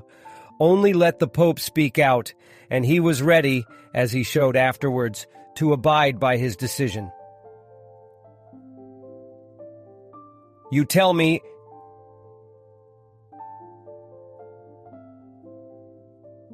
says he in one of his letters to England with unwonted sharpness, "that they say that I forbid the king to grant investitures. Tell them that they lie. It is not I who forbid the king, but having heard the vicar of the apostles in a great council excommunicate all who give or receive investiture, I have no mind to hold communion with excommunicates or to become excommunicate myself." But Paschal's one policy was a cruel and embarrassing one. With his hands full at home, he was afraid of the King of England, the son of him who had kept Gregory VII at bay. His words were strong, but he shrank from acting. He had confirmed and republished, most emphatically and without exception, the canons against investiture, and solemnly declared his intention to enforce them. Henry from the first had held but one language. He wanted no compromise. Nothing in the world should make him give up his usages.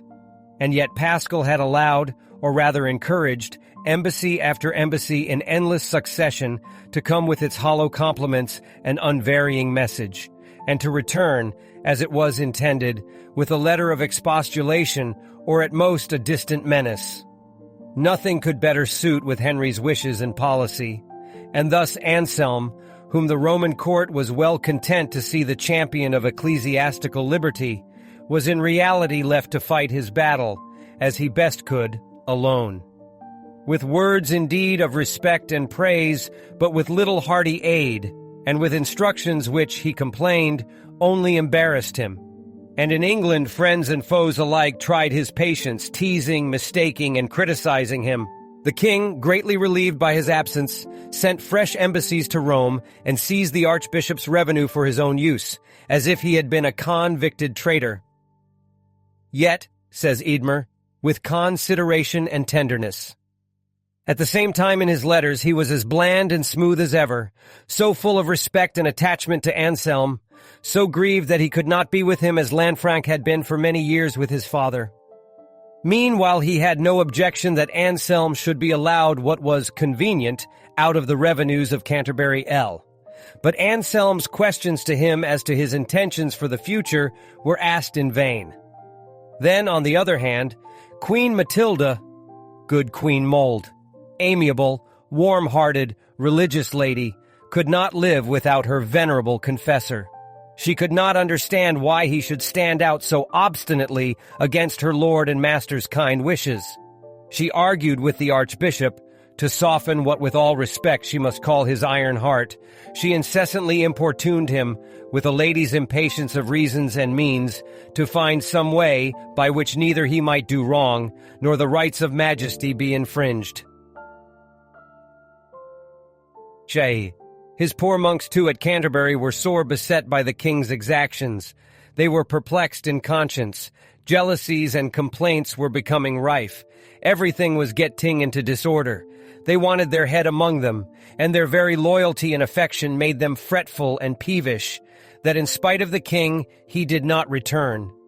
Letter after letter he had to write to Prior Emulf and to his dearest brethren and children, quieting their fears, exhorting them to manly endurance, soothing their pettishness, cheering them with hopes of the future, remembering especially, in his characteristic way, the young boys and children, and sending messages to them not to forget what they had heard from him. Himself the greatest sufferer, all looked to him to receive their complaints, to keep up their spirits, to throw himself into their difficulties, and point out a clear way out of them.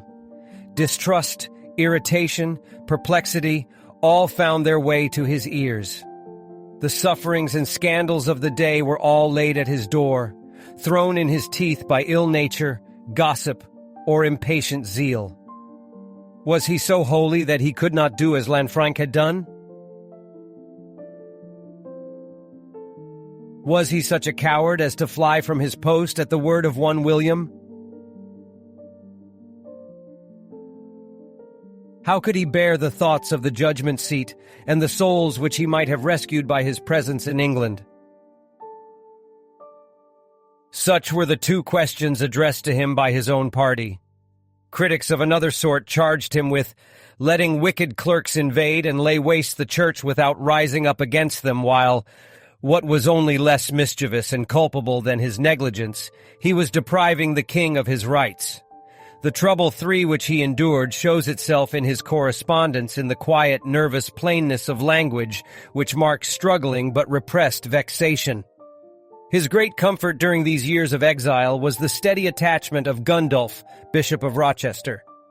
He was not a man to take a lead or throw much weight into either scale in a contest like the present. But in him, the archbishop had a friend who had long loved and revered him, in whom he could place most implicit confidence, a man of plain good sense, whose unpretending yet active service in matters of routine business he could always count on. At length, after waiting a year and a half at Lyons, Anselm resolved to act on his own responsibility. The king, of course, showed no intention of yielding or of giving up the archiepiscopal revenues which he had seized. The utmost the Pope would do, after all the delay, was to excommunicate by name the king's advisers, the chief of whom was the crafty Earl of Mellent. The king's sentence was delayed, so he wrote Anselm, because another embassy, the second since Anselm had left Rome, was expected. On receiving this letter, says Eadmer, Anselm saw that it was useless waiting at Lyons for help from Rome, especially as he had repeatedly sent agents and letters to the Pope about the settlement of this business, and up to this time nothing was vouchsafed to him, save from time to time a promise of something held out by way of consolation. For the third time he had called upon Henry to restore the lands of Canterbury.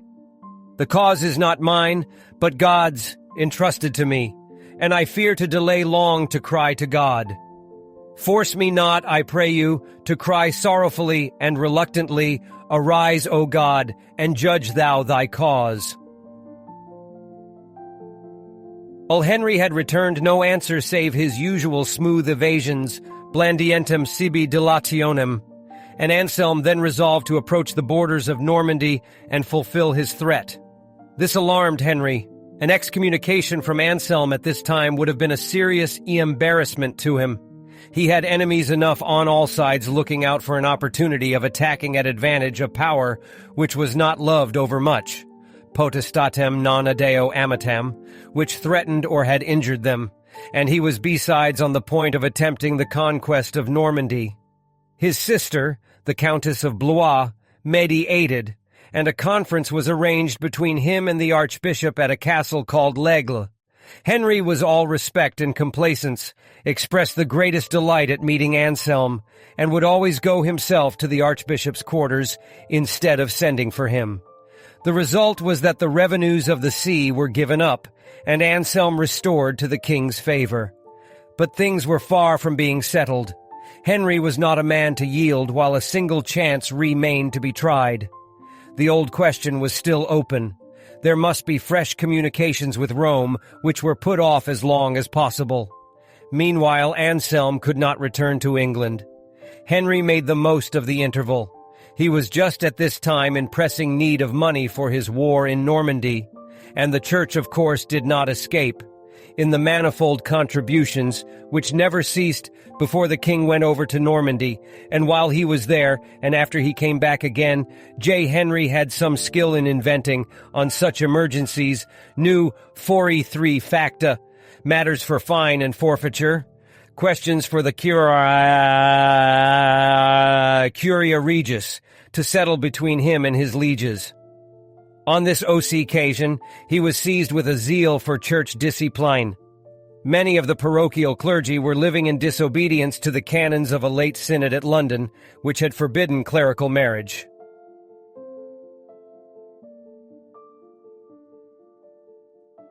This sin the king could not endure to see unpunished.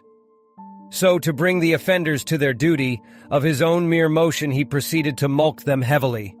The tax, however, proved not so productive as he had anticipated, and therefore, changing his mind, he imposed the assessment on the whole body of the parochial clergy, innocent as well as guilty, throughout the kingdom.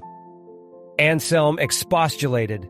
The offending clergy ought to be punished, he bade, not by the officers of the exchequer, but by their bishops. Henry, in his reply, is much surprised at the archbishop's objections. He thought he was only doing his work for him, laboring in his cause, but he would see to it. However, whatever else had happened, the archbishop's people had been left in peace.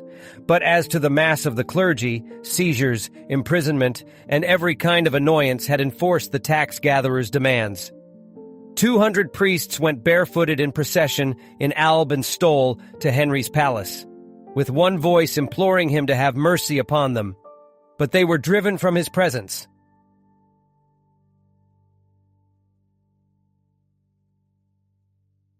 The king perhaps was busy. They then, clothed with éclats, confusion upon confusion, besought the intercession and good offices of the queen. She was moved to tears at their story, but she was afraid to interfere in their behalf. And, what is a still greater proof of Henry's tyranny, the court party of the clergy, and among them the excommunicated bishops, were at last beginning to turn their eyes towards Anselm. A letter was sent to him about this time signed by several of the bishops, entreating him to return as the only means of remedying the misery of the English Church. We have waited for peace, but it has departed far from us.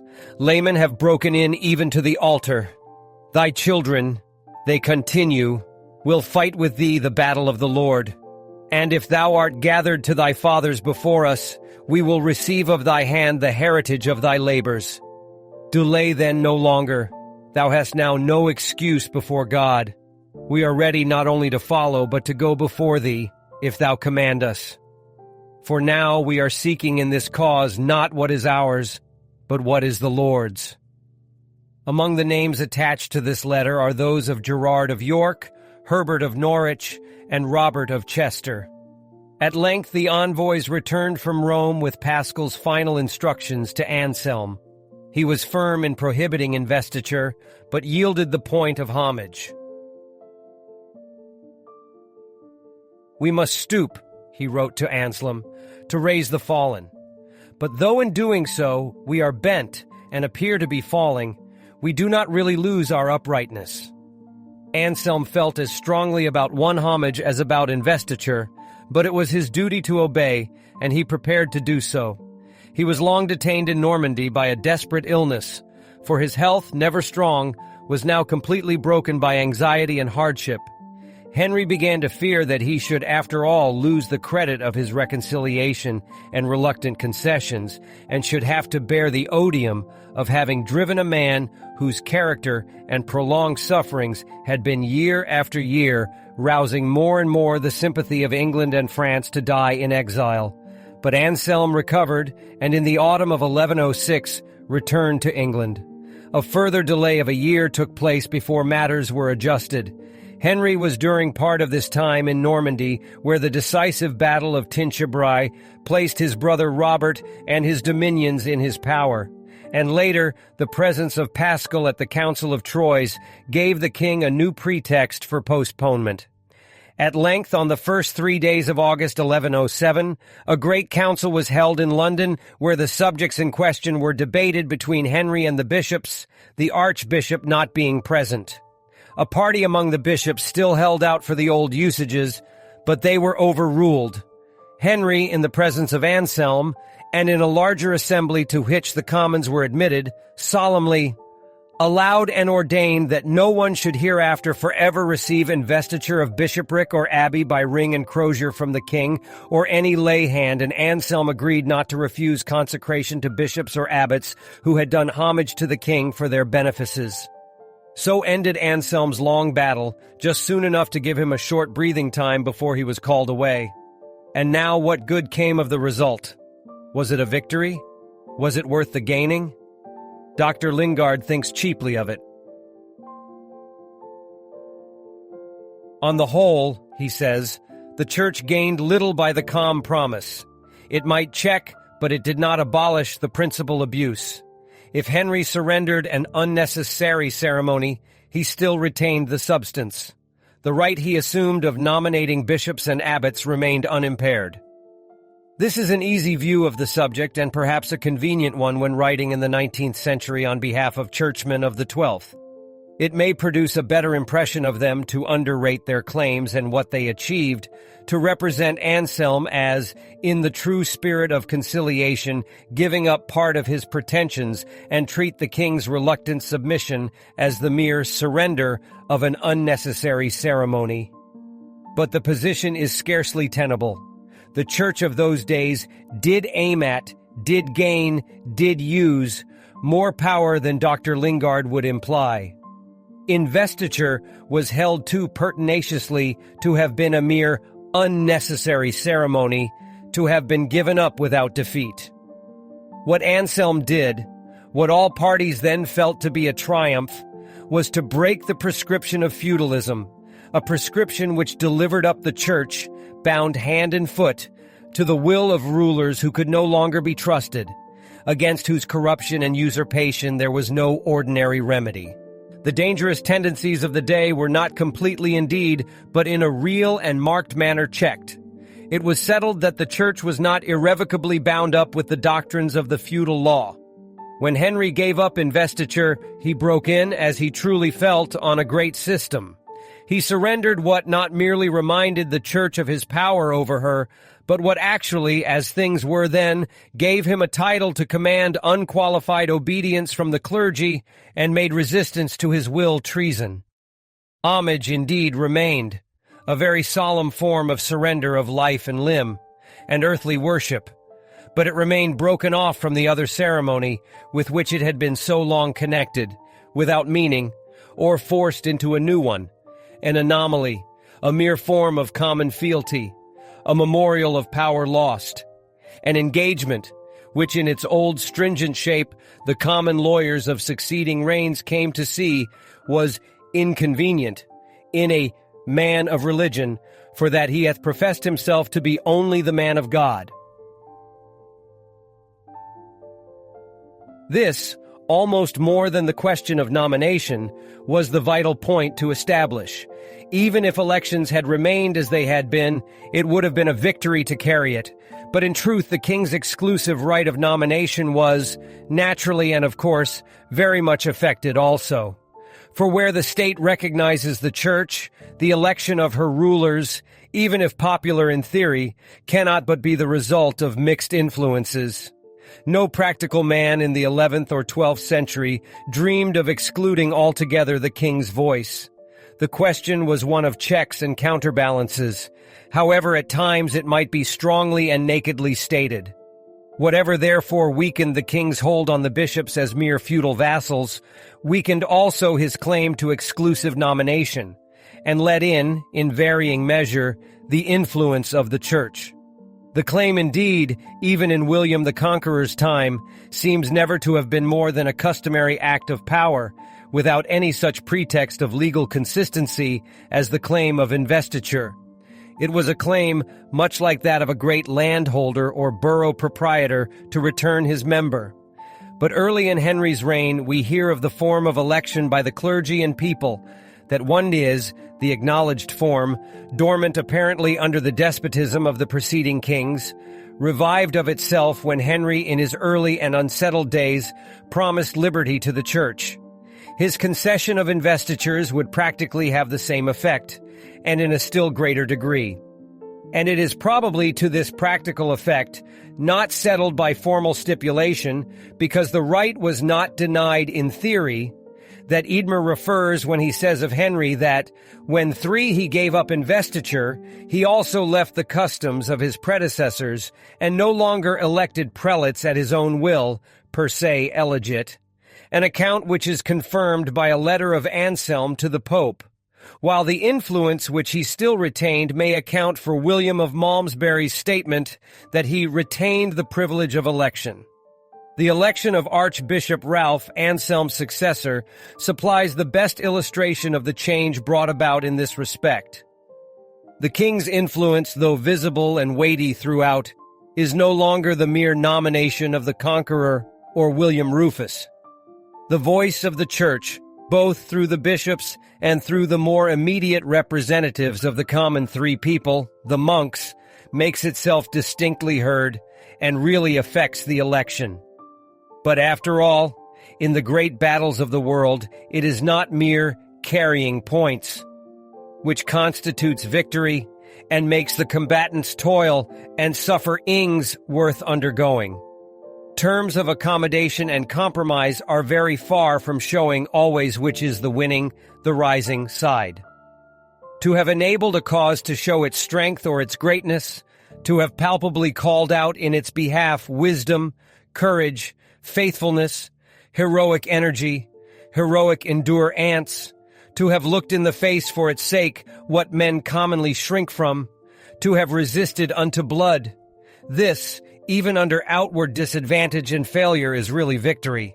This is well worth the having, and in time will bear its fruits. In this contest, with more than a fair field, with all apply anses of force and subtlety short of open violence, with the vantage of prescription, with all the honor and power of England, bishops and barons, the strong hand and ready tongue, to second them, 2 kings tried their strength against the church. For more than 10 years they did their best to beat down a cause upheld mainly by the conscience and fortitude of one old man. They were no triflers. They had laid down their stake and contested it stoutly, and in the face of all England they lost it. Was this little to gain? Was it little for the weak and defenseless to have not only resisted, but to have overcome the soldier's sword and statesman's craft? Little for the church to have made itself felt against such odds? Were Norman barons and a Norman king faineants and mere devotees? That it was a small matter for a monk to have made them acknowledge that there was a power about them, spiritual only and intangible, which it was not enough for them to honor with words and forms in churches and ceremonies, but to whose control too they must bend in matters of serious business. Is it such an everyday occurrence for a religious party to bring a resolute and able statesman against his will to a compromise?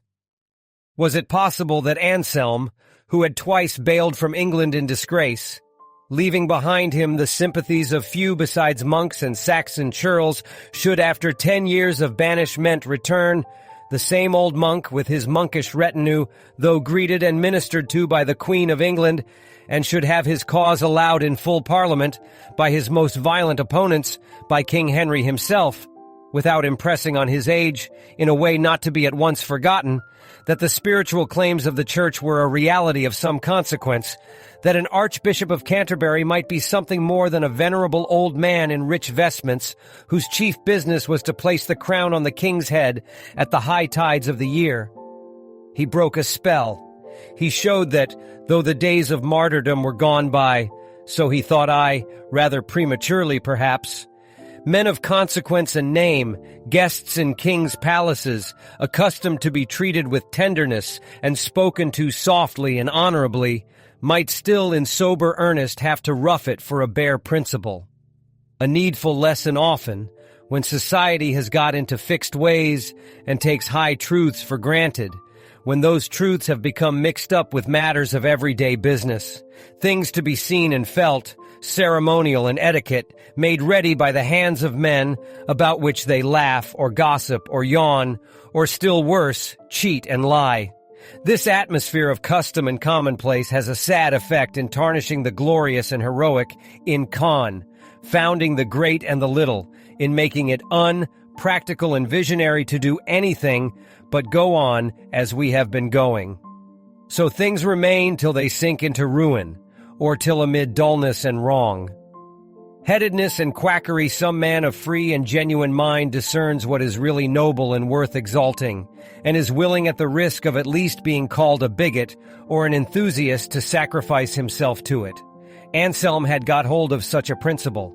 He saw in it the cause of purity and sincerity, the cause also of the despised and friendless against the great and lordly. Providence, instincts, the voice of the church seemed to entrust it to him, and nothing, chapter 3:90, at nihil horrura super me cadet, could scare or lure him away from it. There might be much to say against his course. The usages were but forms and trifles, or they were an important right of the crown, and to assail them was usurpation and disloyalty, or it was a mere dream to hope to abolish them, or they were not worth the disturbance they caused, or there were worse things to be remedied. Difficulties there were no doubt. Still, for all that, he felt that this was the fight of the day, and he held on unmoved. Through what was romantic and what was unromantic in his fortunes, whether the contest showed in its high or low form, as a struggle in heavenly places against evil, before saints and angels, with the unfading crown in view, or as a game against cowardly selfishness and the intrigue of courts, cheered by the sympathies of Christendom, by the love and reverence of crowds which sought his blessing, or brought down from his height of feeling by commonplace disagreeables, the inconveniences of life, dust, heat, and wet, bad roads, and imperialist robbers, debts and fevers, low insults, and troublesome friends. Through it all, his faith failed him not. It was ever the same precious and ennobling cause, bringing consolation in trouble, giving dignity to what was vexatious and humiliating. It was her own fault if the church gained little by the compromise and by so rare a lesson. In one sense, indeed, what is gained by any great religious movement? What are all reforms, remedies, restorations, victories of truth, but protests of a minority, efforts, clogged and incomplete, of the good and brave, just enough in their own day to stop instant ruin, the appointed means to save what is to be saved, but in themselves failures? Good men work and suffer, and bad men enjoy their labors and spoil them. A step is made in advance, evil rolled back and kept in check for a while, only to return perhaps the stronger. But thus, and thus only, is truth passed on and the world preserved from utter corruption. Doubtless bad men still continued powerful in the English church. Henry tyrannized, evil was done, and the bishops kept silence. Low aims and corruption may have still polluted the very seats of justice. Gold may have been as powerful with cardinals as with King Henry and his chancellors. Anselm may have overrated his success. Yet success and victory it was, a vantage ground for all true men who would follow him. If his work was undone by others, he at least had done his task manfully.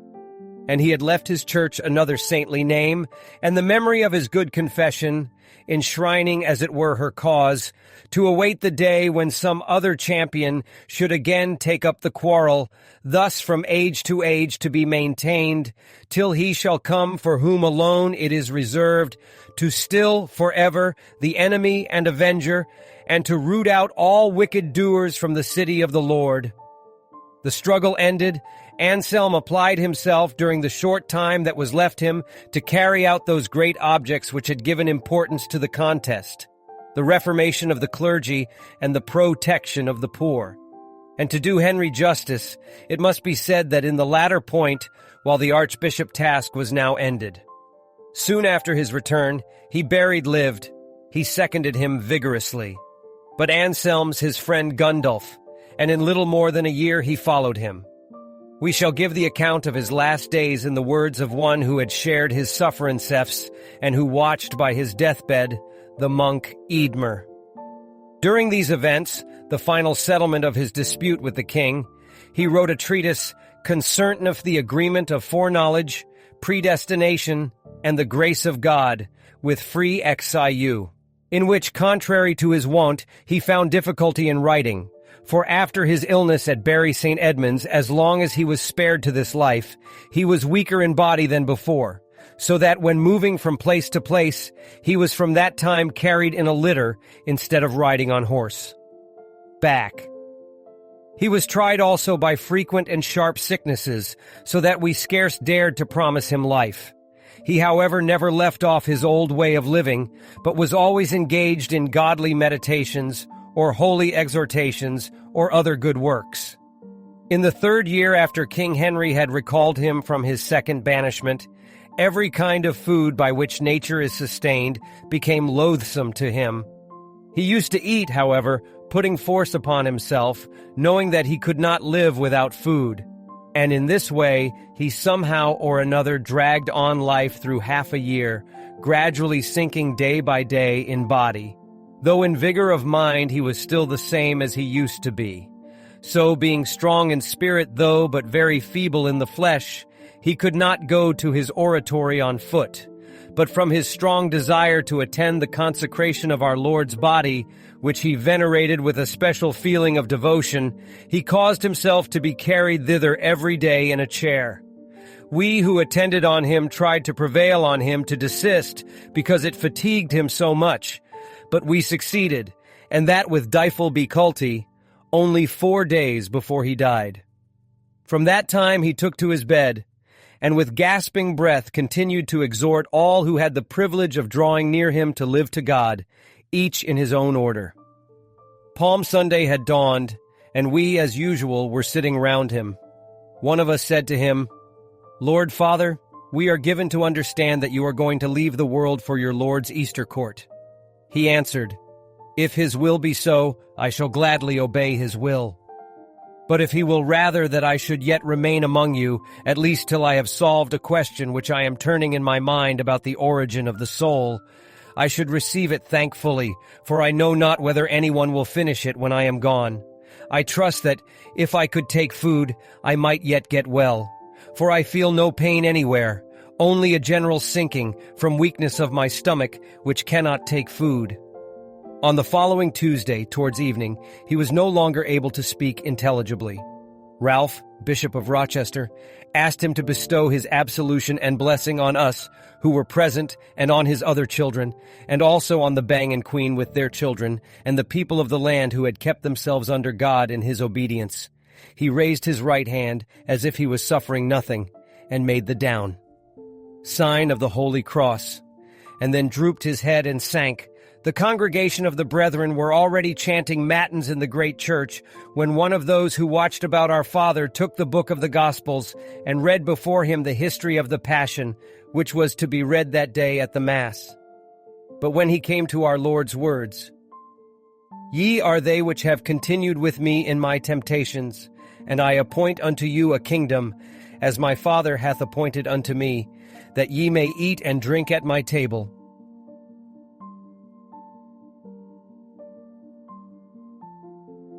He began to draw his breath more slowly. We saw that he was just going, so he was removed from his bed and laid upon sackcloth and ashes. And thus, with the whole family of his children collected round him, he gave up his last breath into the hands of his Creator and slept in peace. He passed away, as morning was breaking, on the Wednesday before the day of our Lord's Supper, the 21st of April, in the year of our Lord's Incarnation, 1109, the 16th of his pontificate and 76th of his life. Such was his end. There is nothing remarkable about it, nothing apparently to distinguish it from the last hours of many whom we may have known familiarly ourselves. Nothing to fix upon but a kind of homely quiet, an unconscious readiness, without emotion or effort of any kind, to meet the future.